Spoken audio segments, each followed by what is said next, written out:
लगी। तभी उसकी नजर उस दरवाजे के बगल से जा रही एक दूसरी सुरंग पर पड़ी, लेकिन वो रास्ता बहुत ज्यादा तंग था। लीसा को अब कोई और दूसरा रास्ता नजर नहीं आ रहा था, इसलिए लीसा हिम्मत करके किसी तरह सुरंग के अंदर चली गई और काफी मुश्किलों के बाद वह उस रास्ते को पार कर लेती है और आगे बढ़ते हुए एक ऐसी जगह पर पहुंच जाती है जहां एक प्लेटफॉर्म की तरह दो रास्ते बने हुए थे। एक रास्ता ऊपर से जा रहा था और दूसरा रास्ता नीचे से। लीसा को कुछ समझ नहीं आया और वह ऊपर के रास्ते को चुनती हुई घुटनों के बल आगे बढ़ने लगी, लेकिन थोड़ा आगे जाते ही नीचे का फ्लोर ऊपर उठने लगा। अगर वक्त रहते लीसा वहाँ से नहीं निकल पाई तो नीचे का रास्ता उसे ऊपर चिपका कर मार देगा। लीसा डर के मारे तेजी से आगे बढ़ने लगी। वो उस जगह के बीच बस पिसने ही वाली थी कि तभी इस सुरंग के एंड तक उसका हाथ पहुंच जाता है और जैसे ही वो रास्ता पूरी तरह से बंद होने वाला था, लीसा अपनी जान बचाकर वहाँ से निकलने में कामयाब हो जाती है। खुद को कुचलने से बचाकर वो एक सुकून की सांस लेती है, लेकिन उसे पता नहीं था कि अब उसके लिए मुश्किलें और भी बढ़ने वाली हैं, क्योंकि आगे का रास्ता और भी ज्यादा खतरनाक है। तभी उसके घड़ी में अलार्म बज उठा। ये अलार्म बता रहा था कि आधा समय बीत चुका है और अब उसके पास सिर्फ 5 मिनट बाकी है। इसीलिए वो अब फिर से आगे बढ़ने लगी, जहाँ उसे थोड़ी दूर जाते ही रास्ते में कोई इंसान लेटा हुआ दिखाई दिया। लीसा जब उसके करीब आई तो उसने देखा कि वो कोई जिंदा इंसान नहीं बल्कि एक जली हुई डेड बॉडी है, जिसकी हालत बहुत खराब है। उस लाश के हाथ पर भी वैसी ही घड़ी बंधी हुई थी जैसी लीसा के हाथों पर बंधी थी। लीसा को समझ आ गया कि ये इंसान भी मेरी तरह इस सुरंग से निकलने की कोशिश कर रहा था, लेकिन वो यहाँ से निकलने में कामयाब नहीं हो सका और मारा गया। मतलब यहाँ से निकलना इम्पॉसिबल है। इस डेड बॉडी को देखकर लीसा की यहाँ से निकलने की बची कुची उम्मीद भी टूट गई, लेकिन उसने किसी तरह हिम्मत जुटाई और इस डेड बॉडी को साइड पर करके आगे बढ़ने लगी। जब वो घड़ी की तरफ देखती है तो उसके पास सिर्फ 2 मिनट का टाइम बचा हुआ था, इसीलिए वो और तेजी से आगे बढ़ने लगी। तभी अचानक एक मजबूत लोहे की सलाखों ने आकर उसका रास्ता रोक दिया। साथ ही उस सुरंग की दीवारों में से ढेर सारे हीटिंग पाइप निकलकर बाहर आने लगे और उस जगह को गर्म करने लगे। ये देख लीसा पूरी तरह से घबरा गई। वो समझ गई कि जल्द ही उसकी भी लाश उस जले हुए इंसान की तरह इस सुरंग में पड़ी होगी। उसे आगे क्या करना है कुछ समझ नहीं आ रहा था। तभी उसके पीछे दीवार का एक छोटा सा सेक्शन खुल गया, जिसे देख लीसा पीछे की तरफ रेंगती हुई उसके अंदर घुस गई। अगले ही पल एक कांच के दरवाजे ने इस सेक्शन को पूरी तरह से बंद कर दिया। जैसे ही लीसा के हाथ में बंधी घड़ी में टाइमर 0 पर पहुंचा, तभी उन हीटिंग पाइप से आग फुवारे की तरह निकलने लगी और देखते ही देखते वो पूरी सुरंग आग की लपटों में डूब गई। लीसा जिस सेक्शन में बंद थी वह पूरी तरह से सिक्योर था, जिस वजह से उसकी जान बच गई। कुछ देर बाद वो हीटिंग पाइप्स वापस दीवार में चली गई। लीसा जिस सेक्शन में बंद थी उस चेम्बर का दरवाजा खुल गया। लीसा ने जो कुछ अभी अपनी आंखों के सामने देखा, उस वजह से लीसा उस सेक्शन से बाहर नहीं निकलना चाहती थी, पर उस सेक्शन की दीवार लीसा को बाहर धकेल देती है और पहले की तरह अपने आप सुरंग से जुड़ गई। लीसा जैसे ही वहाँ से बाहर आई तभी उसकी घड़ी में फिर से 11 मिनट का टाइमर सेट हुआ। वह जैसे ही थोड़ा आगे बढ़ी तभी उस सुरंग का ऊपरी हिस्सा नीचे आने लगा और बिल्कुल उसके साथ आकर चिपक गया। बस इतना गैप बचा कि वो रेंगते हुए यहाँ से आगे निकल सके। लीसा अब पूरी तरह से बेबस हो चुकी थी। वो जोर जोर से रोने लगी। जब उसकी नजर घड़ी पर पड़ी तो वहाँ उसका टाइम खत्म हो रहा था, जिसका मतलब था कि अब से ठीक 11 मिनट बाद फिर से उस सुरंग में आग का सैलाब आएगा और लीसा को राख कर देगा। वो सोचती है कि इतनी बुरी मौत मरने से अच्छा है कि क्यों ना एक बार फिर से वो यहाँ से निकलने की कोशिश करे। इसीलिए वो फिर से हिम्मत करके अपनी जान बचाने के लिए पीठ के बल अपने हाथों के सहारे रेंगते हुए आगे बढ़ने लगी। थोड़ी दूर ऐसे ही रेंगते हुए जाने के बाद वो सुरंग खत्म हो गई और आगे पानी का एक टैंक आ गया। लीसा बहुत ज्यादा थक गई थी और प्यास ने उसका बुरा हाल कर दिया था। वो इसी तरह लेटे हुए हाथों की मदद से पानी पीकर अपनी प्यास बुझा लेती है। जब उसने अपनी घड़ी की तरफ देखा तो अब सिर्फ 8 मिनट रह गए थे। अब पानी के अलावा उसे कोई और दूसरा रास्ता नहीं दिखा, इसलिए वो एक लंबा सांस लेते हुए पानी में ही उतर गई। पानी में उतरने के बाद टैंक काफी बड़ा था। उसे अब समझ नहीं आ रहा था कि किस तरफ जाना है। वो यहाँ वहाँ पानी में निकलने का रास्ता ढूंढने लगी, मगर उसे कोई भी निकलने का रास्ता नहीं मिला। दूसरी तरफ जहाँ से वो इस टैंक में उतरी थी वह रास्ता भी बंद हो चुका था। अब उसकी सांस भी खत्म होने लगी थी। तभी टैंक में से ऊपर की तरफ एक दरवाजा खुल गया। लीसा जल्दी से उस दरवाजे से होते हुए ऊपर निकल आई। बाहर निकलते ही उसने जोर जोर से सांसें ली और आगे का रास्ता तय करने लगी, लेकिन लीसा बहुत ज्यादा थक चुकी थी। आगे बढ़ना उसके लिए बहुत मुश्किल हो रहा था और कुछ ही देर में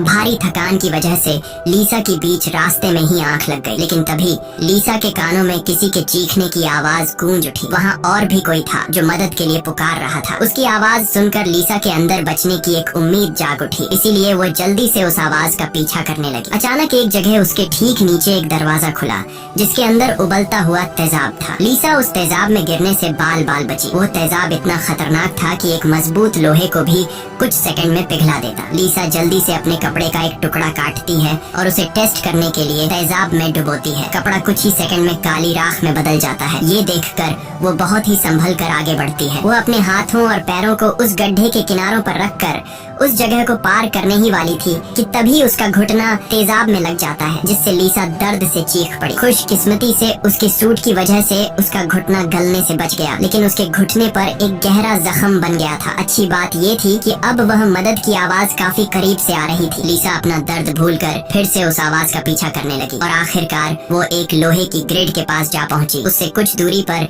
एक और ग्रिड थी जिसके पीछे एक आदमी था। उस आदमी ने भी लीसा की तरह हाथ में घड़ी और सूट पहना था। लीसा उससे कहती है कि देखो मेरी बात सुनो, हम दोनों यहाँ पर फंसे हुए हैं। अगर हम एक दूसरे की मदद करें तो यहाँ से निकल सकते हैं। लेकिन वो आदमी काफी लंबे समय से उस सुरंग में फंसने की वजह से उसकी दिमागी हालत खराब हो चुकी थी। वो कभी लीसा को गालियाँ देने लगता तो कभी सॉरी करने लग जाता। वो कहता है कि ये लोग जल्द ही वापस आएंगे और हम दोनों को मार देंगे। ये कहकर वो पागल जोर जोर से हंसने लगा। तभी लीसा देखती है कि उसके हाथ में बंधी घड़ी में 60 सेकंड की काउंटिंग शुरू हो गई है। वो हीटिंग पाइप्स दोबारा दीवारों से बाहर निकल आए और इस बार बचने के लिए जो सेक्शन था वो लीसा और उस आदमी के बीचों बीच खुलता है, जिसमें सिर्फ एक ही इंसान के छिपने के लिए जगह थी। अब या तो वो पागल आदमी बचेगा या फिर लीसा। अगले ही पल लीसा और उस पागल आदमी के आगे जो लोहे की ग्रिड थी वह हट गई। ये दोनों तेजी से उस चेम्बर की तरफ भागने लगे और दोनों एक साथ चेम्बर तक पहुँचे, जिसके बाद ये दोनों एक दूसरे को मारने लगे। उस बीच कभी लीसा उस पागल आदमी को चेम्बर से बाहर निकाल देती तो कभी वो पागल आदमी लीसा को बाहर धकेल देता। लेकिन आखिर में जैसे ही वक्त खत्म होने वाला होता है, लीसा उस आदमी को लात मारकर चेम्बर से बाहर कर देती है। वो आदमी लीसा को पैर से पकड़कर बाहर निकालने की कोशिश करता है। तभी 60 सेकंड खत्म हो गए और उस चेम्बर के शीशे के दरवाजे ने उस आदमी का हाथ काट दिया। दर्द से वो आदमी चिल्ला उठा। तभी लीसा की नजर उस आदमी के हाथ पर पड़ी जिस पर क्रॉस का टैटू बना हुआ था। उस टैटू को देखकर लीसा समझ जाती है कि ये आदमी कोई और नहीं बल्कि उसे कार में बेहोश करने वाला सीरियल किलर एडम है। अब लीसा की सारी कंफ्यूजन दूर हो गई। पहले लीसा को लग रहा था कि एडम ने इसे यहाँ कैद करके रखा है, लेकिन उसकी ये सोच गलत थी क्योंकि एडम बेचारा तो अब खुद मौत के मुंह में था। इतने में ही लीसा की घड़ी पर 11 मिनट का वक्त पूरा हो गया और उन हीटिंग पाइप्स से निकलती तेज आग ने कुछ ही सेकंड्स में एडम को राख में बदल दिया। अपनी आंखों से एडम की इतनी भयानक मौत देखकर लीसा डर के मारे कांपने लगी। कुछ देर बाद सेक्शन के अंदर एक छोटे सुरंग में से एक रोबोट आता है। वह एक बहुत ही भयानक सा स्कल था। ये रोबोट लीसा को कोई नुकसान नहीं पहुंचाता बल्कि उसके तेजाब से जले हुए घुटने को ठीक कर देता है। लीसा ने उससे पूछा कि वो कौन है और उसे यहाँ क्यों लेकर आया है। जवाब में उस रोबोट के मुंह से एक टूल निकलता है और वो टूल लीसा के सूट के साथ कनेक्ट हो जाता है। उस टूल की मदद से लीसा को फ्लैशबैक की सारी बातें याद आने लगती हैं, जब वो कार में एडम के साथ थी और उसे एडम की सच्चाई का पता चलने पर एडम की उसके साथ झड़प हो गई थी। उस दौरान एडम ने लीसा पर चाकू से सीने पर वार किया और कार से बाहर फेंक दिया था। उसी पल लीसा को आसमान से उसकी ओर आती एक सफेद रोशनी दिखाई दी थी, जिसके बाद लीसा वापस प्रेजेंट में आती है। लीसा को अब एक बात समझ आ जाती है कि उन एलियंस ने ही दरिंदे एडम से उसकी जान बचाई थी और उसे यहाँ लाए थे। लेकिन वो उसे यहाँ क्यों लाए थे ये बताए बिना ही वो रोबोट वहाँ से निकल गया। लीसा ये भी समझ जाती है कि ये लोग जो भी हैं वे उसे मारना नहीं चाहते, बस उसे इस गेम को पार करना होगा, तभी वो यहाँ से निकल पाएगी। लीसा अब आगे का रास्ता तय करने उस चेम्बर से बाहर आ गई। एडम का कटा हुआ हाथ भी वहाँ पर पड़ा हुआ था। उसी समय लीसा को उस कटे हाथ पर टाइमर के नीचे कुछ सिंबल्स दिखाई दिए। लीसा उन सिंबल्स का मतलब समझने की कोशिश कर ही रही थी कि तभी एक घूमता हुआ पंखा उसकी ओर आने लगा। उसे देख लीसा अपनी जान बचाने के लिए पीछे हटने लगी और उससे बाल बाल बचती हुई एक छेद से ऊपर की सुरंग में चली गई। तभी अचानक उसे सुरंग के ऊपर से किसी के चलने की आवाज सुनाई दी। वो आवाज एक जगह पर जाकर रुक गई। उस जगह पर सुरंग का ढक्कन खुला और उसमें से एक भयानक सा क्रीचर उतरा, जो देखने में तो इंसान था लेकिन जानवरों की तरह घुरा रहा था। उसका शरीर पूरी तरह से जल चुका था और उसकी आंखें सफेद पत्थर की तरह चमकदार थी। तभी लीसा की नजर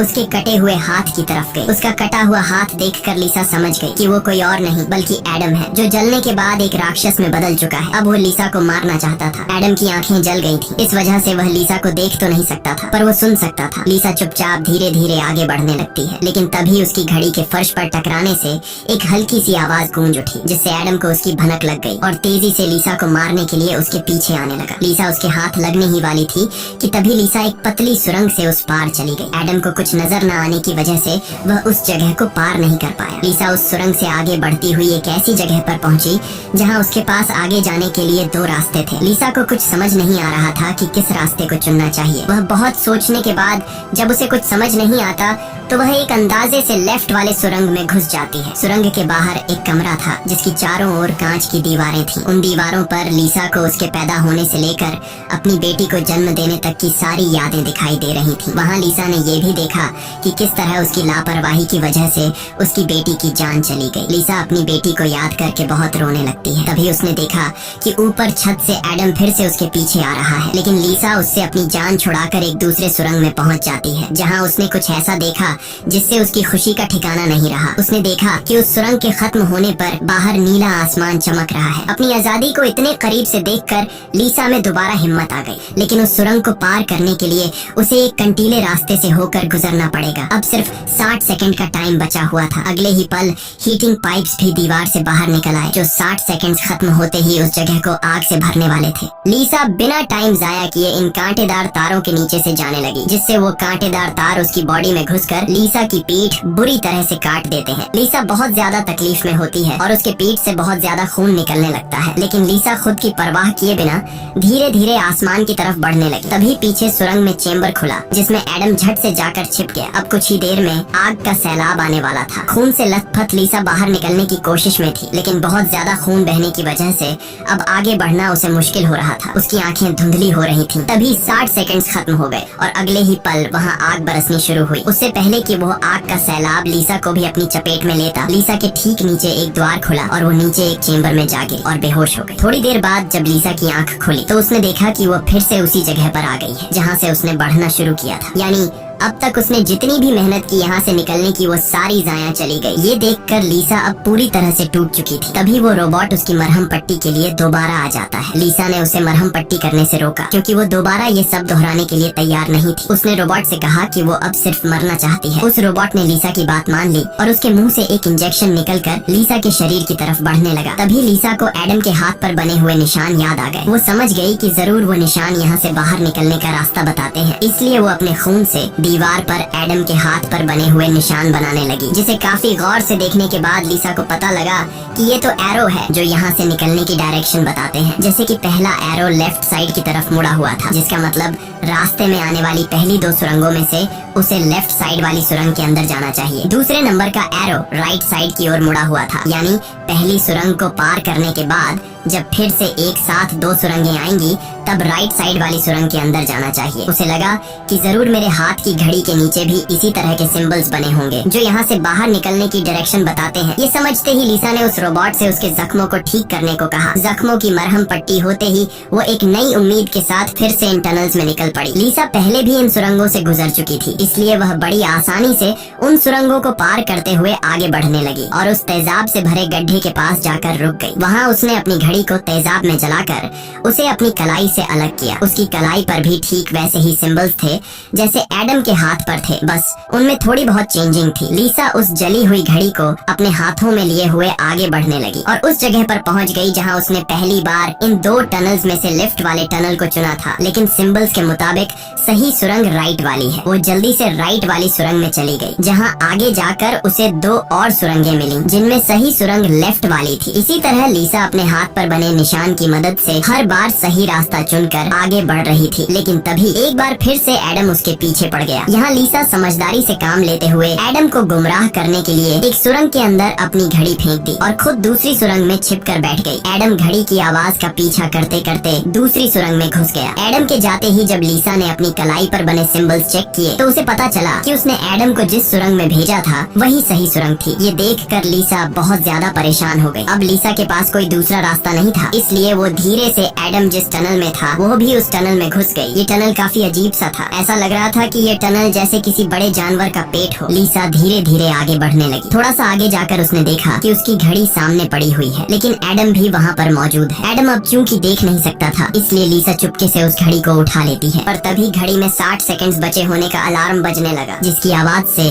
एडम को लीसा की भनक लग गई। वह दोबारा लीसा का पीछा करने लगा। उससे बचने के लिए लीसा जिस रास्ते से आई थी उसी रास्ते से वापस भागने लगी। उस वक्त लीसा की घड़ी में 60 सेकंड्स का काउंटिंग शुरू हो चुका था और सुरंग से हीटिंग पाइप्स भी निकल आए थे। साथ ही सुरंग में बचाव चेम्बर भी खुल चुका था। लीसा जल्दी से उस चेम्बर में जाकर छिप गई। एडम भी वहाँ तक पहुँच जाता है, लेकिन अब काफी देर हो चुकी थी क्योंकि उस चेम्बर को शीशे के दरवाजे ने बंद कर दिया था। यहाँ लीसा एडम को चिढ़ाने के लिए उसे मिडिल फिंगर दिखाती है, पर बदकिस्मती से इस बार आग बरसाने वाले हीटिंग ट्यूब्स आग बरसाए बिना ही अंदर चले गए, जिसके बाद चेम्बर का दरवाजा भी खुल गया और अगले ही पल एडम लीसा पर टूट पड़ा। लीसा भी खुद को बचाने के लिए एडम से लड़ पड़ी और उस शैतान के सर को अपने पैरों से दबाने लगी। पीछे से चेम्बर की दीवार भी लीसा को आगे की तरफ धकेलने लगा, जिससे उस शैतान एडम का सर कुचल गया और फाइनली लीसा को एडम से छुटकारा मिल गया। लीसा अब अपने रास्ते पर आगे बढ़ने लगी, जहाँ आगे चलकर उसे वापस 2 रास्ते मिले। उसकी कलाई पर बने सिंबल्स के मुताबिक उसे राइट वाले सुरंग से जाना था और ये उस भूल भुलैया की आखिरी सुरंग थी। लेकिन तभी लेफ्ट वाली सुरंग से एक लड़की बाहर निकल आई। उसे देख लीसा की आंखें खुली की खुली रह गईं और वो रोने लगी, क्योंकि यह लड़की कोई और नहीं बल्कि उसकी बेटी नीना थी। नीना के मरने के बाद से लीसा ने जीना ही छोड़ दिया था। उसकी बस यही एक ख्वाहिश थी कि वो किसी तरह नीना से मिल पाए और आखिरकार आज उसकी ये ख्वाहिश भी पूरी हो गई। नीना ने अपनी माँ लीसा से कहा कि अब दोबारा मुझे फिर से अकेला मत छोड़ना, जिस पर लीसा ने जवाब दिया, नहीं बेटा, मैं हमेशा तुम्हारे साथ रहूंगी। जिस पर नीना कहती है, तो फिर आओ मेरे साथ लेफ्ट वाले टनल में चलो। लीसा रोते हुए बोली, नीना, मैं तुम्हें फिर से खोना नहीं चाहती, लेकिन सच तो ये है कि तुम पहले ही मर चुकी हो और मेरी मंजिल दूसरी सुरंग में है। इतना कहकर लीसा वहाँ से जाने लगी। पीछे से नीना उसे पुकारती रही, लेकिन लीसा दिल पर पत्थर रखकर उस सुरंग से बाहर निकली। बाहर आते ही लीसा फूट फूट कर रोने लगती है। उसके बाद लीसा ने बिना समय गंवाए राइट वाली सुरंग में घुस गई, जहाँ उसे सुरंग के अंत में खुला आसमान दिख रहा था। वो खुश होकर तेजी से आगे बढ़ने लगी, लेकिन तभी उसके रास्ते में 3 लोहे के ब्लेड्स आ गए जो लगातार तेजी से ऊपर नीचे हो रहे थे, जिन्हें पार करने का मतलब था खुद के टुकड़े करवाना। लेकिन लीसा को हर हाल में यहाँ से निकलना था, इसीलिए उसने गौर किया कि उनमें से पहला ब्लेड हर 4 सेकंड्स में एक बार नीचे आ रहा है। लीसा उसके करीब पहुँची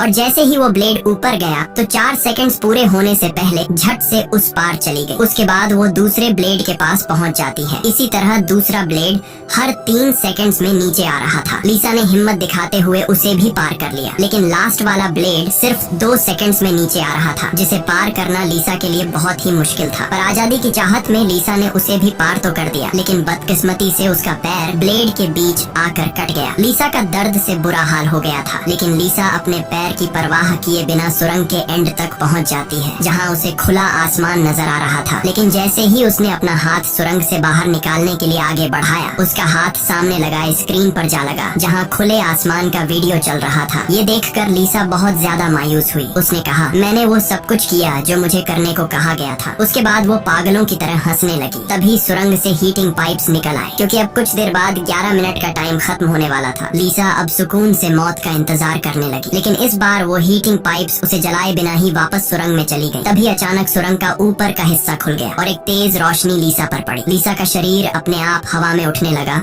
और उस रोशनी में समा गया। थोड़ी देर बाद जब लीसा की आंख खुली तो उसने खुद को एक झरने के किनारे पाया, जिसे देख लीसा के चेहरे पर मुस्कान वापस लौट आई। वहाँ पर नीना भी मौजूद थी। लीसा ने नीना से पूछा, क्या मैं मर चुकी हूँ? इस पर नीना ने कहा, तुम्हारा शरीर एक बार नहीं बल्कि अब तक कई बार मर चुका है। लीसा ने फिर से पूछा कि अब यहाँ मुझे क्या करना है? जिस पर नीना ने जवाब दिया, यहाँ तुम्हें बस जीना है और कुछ नहीं करना। यहाँ हमें पता चलता है कि जिस जगह पर लीसा अब मौजूद थी वो जगह दुनिया नहीं बल्कि कुछ और ही थी और किसी स्वर्ग की तरह खूबसूरत थी। इस फिल्म की शॉर्टकट एक्सप्लेनेशन ये है कि लीसा जब एडम के साथ कार में सफर कर रही थी, तब एडम ने लीसा पर चाकू से वार करके उसे मार दिया, जिसके बाद वह सीधा नरक पहुंची। वहाँ उसके पाप धुल गए और एंड में वह स्वर्ग जा पहुंची। इसी के साथ ये कहानी खत्म हो जाती है। अगर वीडियो आपको अच्छी लगी हो तो हमारे चैनल को सब्सक्राइब और वीडियो को लाइक कीजिए।